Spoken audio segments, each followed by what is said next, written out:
So, welcome to the Hearth, everyone out there listening, now and in the future. Um, I'm Kate White with Alison Greene-Barton and Kristin Sipley today for an interview with one of our pioneers, Cherionna Menzam Sills. And we're very excited to be with you, Cherionna. Welcome to the Hearth. Oh, thank you. I'm excited to be here. I'm really delighted to be here. Yeah, and we'd like to interview people who've been in the field and really highlight their contributions and get people to really investigate you. And you really established a lot there now living in England, and really your school, you have like a your own school even like with the mixture of all the things that you do. So I'm wondering if you could just talk a little bit about yourself here, like how you got into pre and perinatal work, and then we'll explore from there the things that you're offering. Mm. Yeah, thank you. Um, well, I probably got into pre and perinatal work by being conceived and gestated and born, but we won't go into all that. I think those of us who are drawn to this field are here because of our own histories usually. Hmm. Um, but I'll start. Uh, it's in the early 90s when I'm from Canada, and um, I was living in Vancouver, and I was doing body work and massage and body work, including craniosacral. And I think it was within 1 week, I had two different incidents of a male client who was, I'm quite short. They were at least 6 feet tall, and I'm a good foot shorter than they were, like birthing themselves off my treatment table.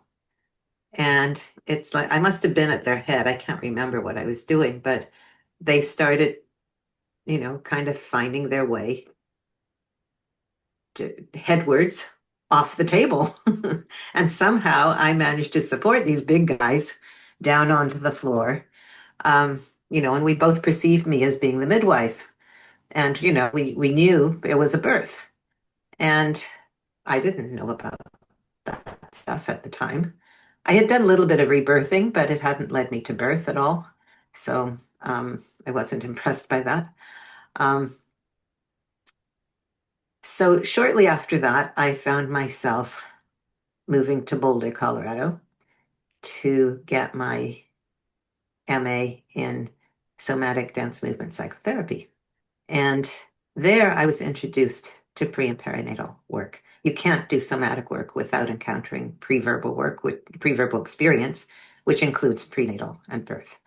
And also William Emerson came and did a workshop while I was there. So that was my introduction to him. And then we had I think that was between the first and second year. And then in the second year, we had a course that was called Birth and Death in Body-Centered Psychotherapy. I was sitting in that class and I remember it just hitting me. I need to do this. And my teacher, Christine Caldwell, who established the program, was just finishing her PhD. I think it was in somatic psychology through the Union Institute. And it just hit me. I need to do a PhD in pre and perinatal psychology. I had never planned to go to graduate school at all. I just was guided, to Naropa and then guided to do this. And I discovered that there were no PhDs in pre and perinatal psychology. There still aren't, as far as I know. Um, but through the Union Institute, you create your own program. And there was one person who I was working with William Emerson by that point quite intensively. And he helped me with my MA thesis, which was on prenatal and birth themes in authentic movement, which is a form of spontaneous movement work. Uh, and he said, you have to meet Jean Rhodes. And Jean was the first person to get her PhD in pre and perinatal psychology. And with her support, I became the second. And I made William's training part of my curriculum. And I remember I had heard about Ray Castellino, and I had friends who had worked with him. But I thought, well, I'm in psychology and he's not. Why would I work with him? And William is a psychologist. So I chose to study with William, which I did very intensively for 6 years and learned a lot and healed a lot. And then I was done with that. And it was around that time that I guess Ray came to Boulder to do a workshop, and I did my first workshop with him. And it was profound and gentle and non-traumatizing. And I loved it. And I thought, I need to train in this. And he was supposed to be having a training in Colorado, but it got canceled. But in order to take his training, you needed to have at least 5 days of an introductory course in biodynamics. And I was friends with John and Anna Chitty. They actually had set up the building that I shared with them in order to bring Franklin Sills to Boulder for the training. And that was happening on the other side of the wall of my office space. um, so uh, John kept planning 5 day intros, and I would sign up and then he'd cancel it. So finally, I thought maybe I should just take the training. And I asked John, since I was still working on my PhD at the time, I said, how much work is that? And, John was somebody who said sleep is overrated, right? So he said, oh, no, it's not a lot of work. Famous last words. So I very innocently took the training while I was completing my PhD. And and then I started assisting them pretty quickly after that. And then trained to be a teacher with Anna's beautiful mentoring, um, and started teaching. But towards the end of my PhD, I wasn't quite finished yet. I had met Marty Glenn through a William Emerson retreat, and I had done a little movement thing there. And so based on that, she invited me to come and teach at the Santa Barbara Graduate Institute, which was just getting started. And she actually asked me for my curriculum for my PhD to help design hers. So since SBGI was inviting me to go and teach in my two areas of specialty, somatic psychology and pre and perinatal psychology, it was like my dream come true. So I moved to Santa Barbara so that I could teach more. I was teaching a little bit, traveling back and forth. And when I was getting ready to go there for the first time, I contacted Sandra Castellino and said, I'm going to Santa Barbara and I'd really love to see Beba. And she said, oh, when are you here? When are you available? And she immediately had me working in Beba. So I was supposed to take the training first, but it wasn't happening. So I then just dove into working at Beba and assisting Ray in everything, as well as then I took his training a year later. And I had like 4 very intensive years working with Ray. I felt like I lived at Ray's house because his work was all in their basement at the time. And I was just there all the time. So that was a strong foundation. I did a lot of healing through that. I think I did my PhD in pre and perinatal because I needed that structure to help me heal. And then, towards the end of that, I felt the call to go and work with Emily Conrad, who founded the somatic mindful movement practice of Continuum.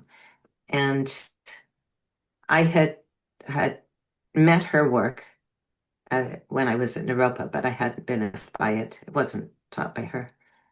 And something happened where all of a sudden I started to feel like I was going to die if I didn't go and meet Emily. And I think it may have been true, actually. She helped me find a malignant melanoma. Wow. Not immediately, but yeah, I think I Wow. would have ignored it. Mm. Oh, say that. But I started driving back and forth to Santa Monica. I had promised myself when I moved to Santa Barbara from Boulder that I would never drive the freeways there. The only thing that could get me to do it was going to Emily because there was no other way to go. So um, Emily was an amazing mentor for me. Oh, tears when I think about her. Um, Mm. the night after I met her the first time, I had a dream where I was giving birth and she was the midwife. And she really was like a midwife for me in birthing myself. I went through dramatic shifts while I worked with her. And um, that, along with biodynamics and, of course, the pre and perinatal, are all in my work now. And what I didn't mention explicitly is that as part of my PhD, I felt like I needed to learn embryology because when we are forming in the womb, we're forming our psyche and our body at the same time. So I couldn't imagine studying prenatal psychology without studying how the body forms. So I developed what I called it embodying embryology. I'll give you the short form of that because I've been talking a lot here. But so that's very much part of my work as well. And it shifted dramatically when I met Emily in Continuum because I realized that just naturally takes us into kind of Mm. states and the what I call our original embryological potential. So that feels like a mouthful. Maybe that's a place to pause. Thank you, Cherionna. I remember meeting you after I think I read your master's paper. And I remember calling you and interviewing you and wanting to take a chapter of what you were doing and distribute it. And I think I was living in Vermont at the time. And you actually came there. You did a few things there with us at the center that I built there. Yeah, it So was such a love. And I got to watch you working with babies and or toddlers, I guess it was. Yeah. yeah, I ran all kinds of things out of that center, but yeah, I think that I remember, watching you and then always watching the Santa Barbara Graduate Institute, really wanting to go out there all the time. And so it was wonderful to hear the background, the nice frame of the narrative. I'm wondering, Kristin or Allison, do you have a question or want to pop in here and interview our guest? Sure. I'm loving hearing about your origin and how you got into this work and this sense of being guided, just knowing, oh, this is the next thing I have to do. Um, and I'm really touched by that. I mean, I got to meet you. We assisted Ray together at the Beba Clinic, and we went through our Castellino training together and got to work together a lot as partners. And so I feel like we've really supported each other in these early developmental places. And it's just wonderful for me to hear some of this backstory that I didn't even know after knowing you all these years. I mean, I've heard bits and pieces, but it's nice to hear it all together right now. Um, and, I'm wondering, that impulse, that knowing that you have. I'm curious if that's connected to the ever unfolding embryonic experience in yourself, the potency of that, if the knowing comes from that, or what your sense of being guided, and just knowing what the next step is Mhm. um, for yourself. Because I've always been impressed by that in you. Like I've seen you follow your knowing or knowing what's right and standing up for it over and over again. And I wonder if you can talk a little more about that, because it feels very special, like a special part of you, and would love to hear more about it. Thank you. I feel very, thank you for seeing me. And I feel very touched by that question. What a beautiful question. I've been doing a lot of interviews lately because of my new book, The Prenatal Shadow, and nobody's asked me that. So, well, first of all, I feel like I don't know any other way to be. I'm an intuitive person. And what really supported me in that was something that happened when I was 24, I think. I was a folk dance fanatic, and I had a concussion in the dangerous sports of folk dancing. Um, and it's a very profound turning point in my life. It wasn't a serious concussion, but I was dazed. And I fell on the back of my head on a concrete floor with my partner on top of me, my dance partner. And it's good to pause when I talk about this. So I was basically paralyzed. And I don't know how long that was for. I'm guessing it was maybe a minute, but it felt like a very long time. And I was an occupational therapist, and I'd been working with people in neurology. So, kind of knew what was happening. Basically, my system was in shock. Right? And there was a doctor there, and she came over and asked me my name. And I knew why she was asking me my name, and I knew what my name was. But for the life of me, I could not get anything to work in order to say it. And so talk about a pause, it's like I was forced to pause.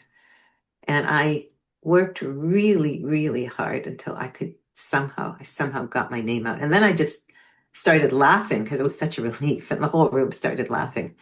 But then they took me over there were some mats on the side of the room because they wanted to continue dancing and I was in the way. And so they took me over to these mats, lay me down so I could rest and they could dance. And I lay there in this very altered state. And I remember turning my head and seeing on the mat next to me a newborn baby. And, when I look back at that, it was very symbolic because it really was like a birth for me. The baby's parents were dancing and they were keeping the baby where they could keep track of. I don't remember if it was, I don't know if I knew if it was a girl or a boy, but what happened after that is, without going into all the details, I found that I was functioning in a different way.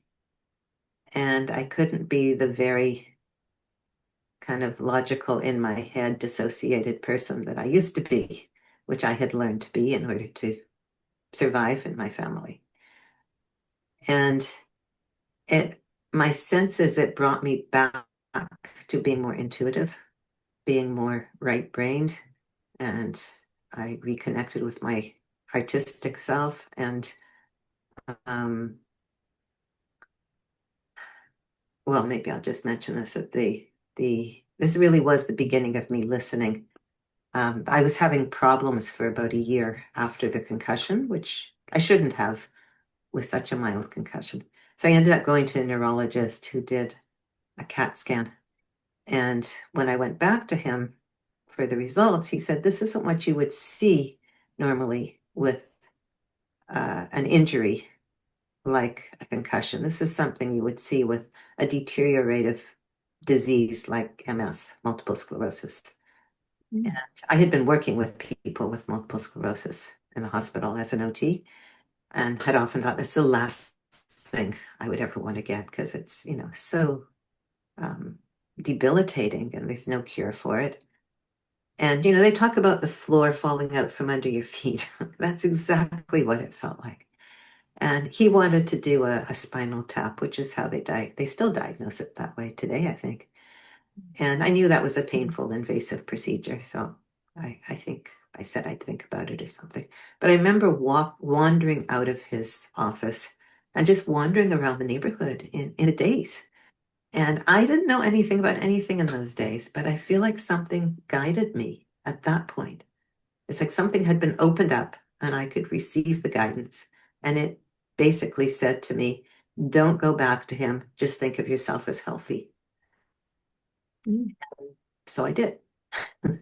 And I found myself meeting the right people in the right places that led me to various alternative, holistic kinds of approaches, which is what ended me up doing massage and body work eventually. And then you've heard the story from there on. um, so it was like something opened up and brought me back to what I think is our embryo potential. Little ones are incredibly open and sensitive and intuitive, right-brained. And I had learned to not be any of that. You might say that went into shadow, um, because that was a dangerous, unacceptable way to be in the family I was growing up in and the culture I was growing up in. And, I was really good at thinking about things. I was really good in school because I could do that. I could do what they wanted me to do, but denying who I actually was. And I think I know the concussion was the beginning of coming back to who I am. Mm. Mm. Such a profound turning point in your life. Thank you for sharing that. Yeah, beautiful story. Wonderful. Thank you. Thank you so much for sharing that, Cherionna. Mm. It's such a personal story about, a lot of what we work on in pre and perinatal psychology or therapy is about what supports us coming back to ourselves and who are we. And it makes me wonder for some of the people who might be watching this, what would you suggest to them of what might help them maybe start their journey or expand on their journey? I mean, obviously, we are not recommending that people go through something like a concussion but that you have such wisdom in not only your journey, but what you've shared in your books. How do they connect to the embryological forces or the intelligence that support us in our guiding ways? Well, something I talk about in prenatal shadow, show you my baby, my latest baby, um, is that awareness is the first step in healing. Actually, I learned that from Christine Caldwell um, back at Naropa. Awareness is the first step in healing. So if you don't have awareness, you're not going to be motivated to heal anything. Okay? You're not even going to be aware anything's there that needs attention. So, doing the kinds of things that we do through the Castellino work enhance awareness. And I talk about the prenatal shadow. Maybe I'll just talk about that for a moment because it's very related. And it's actually, I was introduced to the concept of pre and perinatal shadow by William Emerson. Took a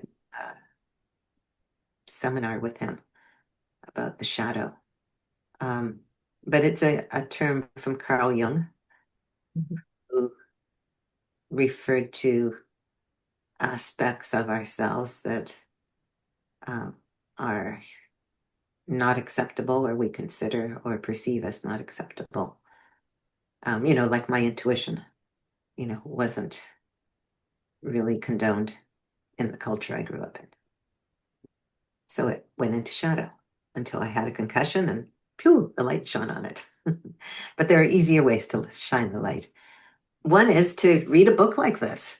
It gets people thinking. And like my my book, and thank you, Kate. Kate's written some great things about my book. This is my previous book, spirit into form, which brings more of the embryology in as well as psychology. Subtitle is Exploring Embryological Potential and Prenatal Psychology. But in both books, I have questions and explorations for people to inquire for themselves. And I find that inquiry process is really helpful, somatic inquiry. So when I work with people, it's a lot of, first of all, slowing down so that we can be present, mindful presence, being aware of what is in this moment in our bodies, as well as our thoughts and our feelings, our emotions. They're all, as Ray would say, they're all information, right? Whatever we experience is information. And we also know from, modern trauma work that it's less helpful to dive into your trauma and your history than it is to stay in present time and touch in on the history, right? The work of Peter Levine, somatic experiencing. And so I really support people and encourage people to practice being in present time and learn how to be curious about what's going on in their body as well as in their thoughts and feelings and emotions. Curiosity is a sign of mindfulness, and it's related to being in the free prefrontal cortex, which is about present time. It supports us in being present time. Also being relational, being in the social engagement system, which helps us to also be in present time. And, I find Ray's womb surround work just so helpful in healing this work. Once there's awareness, then there's often a desire or motivation to do something about it. And, part of that is learning more about what my history was or what my history might have been, which might be, learning about what's been found in the field of pre and perinatal psychology, but also asking if parents are available or is anybody available who would know, or getting birth records. If birth records aren't necessarily helpful, like I got mine. Actually, I couldn't get mine, but my mother was able to get them. She was still here. And I was really waiting for them eagerly. And when they arrived, it said, healthy baby girl. It was really helpful. It didn't say anything. But my body told me a lot about what happened, right? And so learning to listen to the body and learning to trust. And in the womb surround work, what I see happening is similar to what happens in continuum, by the way, but in a relational way, is that we establish a different context than what was happening back then. So we can settle, we can kind of dissolve our relationship, our old relationship with our history, and reform in relationship to the new context, which hopefully is a safe, welcoming, supportive context with layers of support, right? What we all need. Ray pointed out, we all need that. Birthing families need that. So in the womb surrounds, we provide that. And they can be incredibly healing, but not everybody is ready or wants to or can afford to do a womb surround. And there are other steps that can be taken. And, I think something that I also can recommend that I work with a lot is what I call meeting and holding our inner little one. So there's an aspect of us, a part of us that is the little one that we were. There may be many different ages, including prenatal ages. And getting a sense of a little one that we were, getting a sense of how big or small that little one is. And then as the adult, and remember our current age, as Ray would say, checking in with that little one as to what they might need, what might be helpful for them. And as the adult that we are, offering that to them and seeing how do they receive it and what else do they need, and communicating with them. And that may become an ongoing holding of the little one, which of course little ones need and want. So I find that can be incredibly healing. I actually have I have a YouTube channel, which is Birthing Your Life. And I have a recording of that on my YouTube channel. So I teach a training called Our Journey Here for practitioners, and I actually have it as required practice.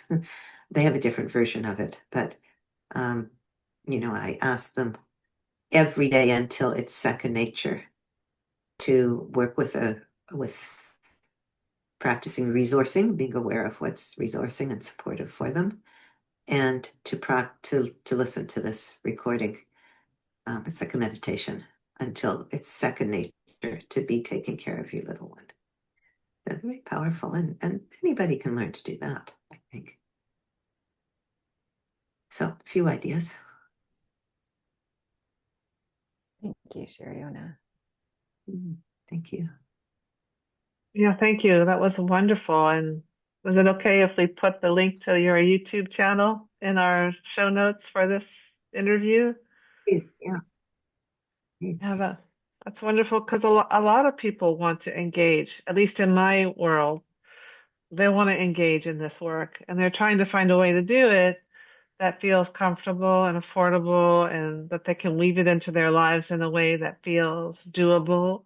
And it sounds like you've created these little opportunities, a lot like what we do at the Hearth, to people to just to encounter this work and have it, in doable pieces.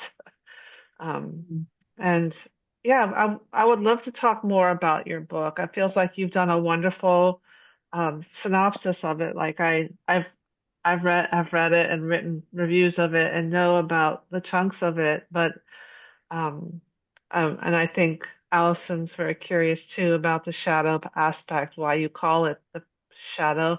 Um, but I feel like your work's not about the shadow. Your book is about the light, shining the light on this work. And I just don't know if there's anything more you would like to add about your book and also just the things that you're doing that I see, like you have a newsletter people can sign up for, and you're doing not only Our Journey Here, but Continuum and Womb Surrounds and other things. So I want to know if you just give us a update on you just now.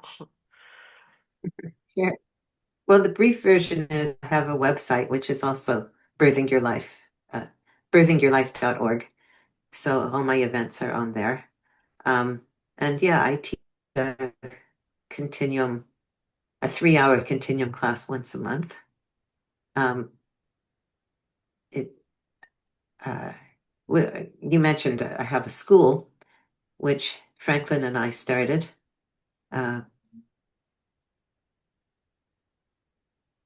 So Franklin is completely retired now, but there's still some recordings of his offerings on biodynamics. But the online school that we started is called resourcingyourlife.org. And there I offer courses, for these continuum classes and classes on pre and perinatal and classes. They're mostly postgraduate classes for craniosacral therapists, and some are for beginners. So lots there. These days, I'm doing lots of interviews around my book. Just to mention about the shadow, that the idea for this book came as I was finishing my Spirit into Form book, where I think it's the last chapter or second last chapter is on how pre and perinatal material is shadow. And as I was writing it, I thought I could write a whole book on this. So I did. But yeah, it seems to me that pre and perinatal experience is almost by definition shadow material, because except in groups like this, it's rarely acknowledged or spoken about or reflected. So when little children are starting to talk about their pre and perinatal experience or do artwork about it or something, their parents are unlikely to know what it is they're talking about or expressing that way. So maybe a little more these days than they used to be. At least now they'd probably be curious. When I was growing up, they'd be more likely to go, "Oh, what nonsense," Or even today, I think they're likely to say, "Oh, what a pretty picture. Let's go play this game," you know, like distracting them because they don't understand it, which is quite different from getting, in the book I talk about if, a toddler goes to the zoo and the next day draws a picture of an elephant and shows it proudly to mommy. And mommy goes, "Oh, that's the elephant we saw yesterday at the zoo. And remember, with its big ears. And remember, there was also the giraffe with its long neck." So she's giving it words at a time when the child is learning to put their experience into words. That part of the brain is developing. And she's reflecting it. Like, this is a real experience. Whereas if that child draws a picture of them in the womb with their twin that died, that she doesn't even know there was a twin, that reflection isn't going to happen. She might ask what it is, but the child may not even have the words for it because no one ever talks about that kind of experience. So yeah, it goes into shadow, and then it takes something like, what we do to shine the light on it. And what goes into shadow isn't just our traumatic experiences, it's also things like, I mentioned my intuition, could be artistic talents. It could be being really smart and intelligent because, that's doesn't make you cool when you're an adolescent girl, for example.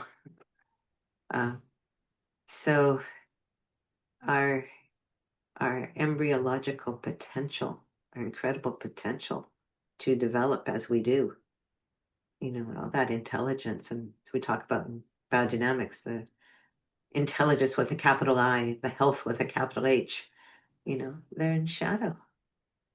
And shine the light on them. I love that description. Thank you. I think that description makes it very tangible for people. When you have a Jungian background, don't you? Well, I grew up with two Jungian parents, so I heard about the shadow at every meal, and poured through their books as a child and learned about it just through osmosis. So so I know a little about the shadow just from that. And then I did study it at school, but I can see we're having trouble getting Kate back on. Yeah. Well, I think we're also coming to a close. Yeah. And I'm just wondering if there's any last bit that you want to share, Cherionna, in terms of advice, or is there if there was like one key piece of information from your book or what you've learned over the years that you'd like people to go away with, what would that be? I'll try to keep it as a nugget. I know it's hard because it expands over so much. Well, I feel like something that's really important that I talk about in my book is putting all of this in the context of, like, a larger context of cultural shadow, collective shadow. And that includes that the feminine, the sacred feminine, has been in shadow in our modern Western world, which includes fertility and pregnancy and birth. They're all feminine uh, processes. They happen in a female body, And what's happened is that men and the patriarchy have taken over. And even where there's female doctors, often they're trying to be like men, or they're trying to use masculine approaches, masculine relating to the left side of the brain, where it's more verbal and logical and analytical, and we analyze things so that we can fix them, separate them out, or maybe destroy them, but it creates competition also. Whereas the feminine, the right side of the brain, is all about connection between those parts, relationship, wholeness, all the things that little ones need, right? And that are needed in birth. So the masculine taking over birth has caused a lot of problems. And the Castellino work is really supporting the feminine coming back to birth. Okay. And in my opinion, it needs to come back to our collective. And, many of us in the field of pre and perinatal psychology believe, I'm not the only one, that if we could have 100% gentle, well-supported pregnancies and births, we'd probably have peace on earth. There'd be no reason to be acting all this out. So that might take a few generations, but that's my vision. And I feel like it's my mission to shine the light on the shadow so that there's the possibility of doing the healing work that we as a collective need to do. And the other thing I want to say is great gratitude for Ray and for all of you and everyone doing this work. And I feel a lot of gratitude for you, Cherionna, and your ability to put this into words and bring this out into the world, introduce this to people, make it available for them. It's really such a gift. Your books are a gift to the world. Thank you. Yeah, thank you so much, Cherionna. What a pleasure to be with you. Yeah. And I just got a message from Kate. She's not able to rejoin. She may be hearing us right now, but her hotel where she's staying, the internet is not allowing her to fully rejoin. Well, thank you, Kate, in case you can hear. All right. Thank you, Cherionna, for doing this interview with us and making your work available to people through the Hearth. Thank you. And thank you for the Hearth. What a beautiful thing you're doing. It's a lot of fun for us. Yeah, I imagine. And thank you for all of those who are joining us or who will be listening to this in the future. So we hope to see you at another time on the Hearth. Thank you. Thank you.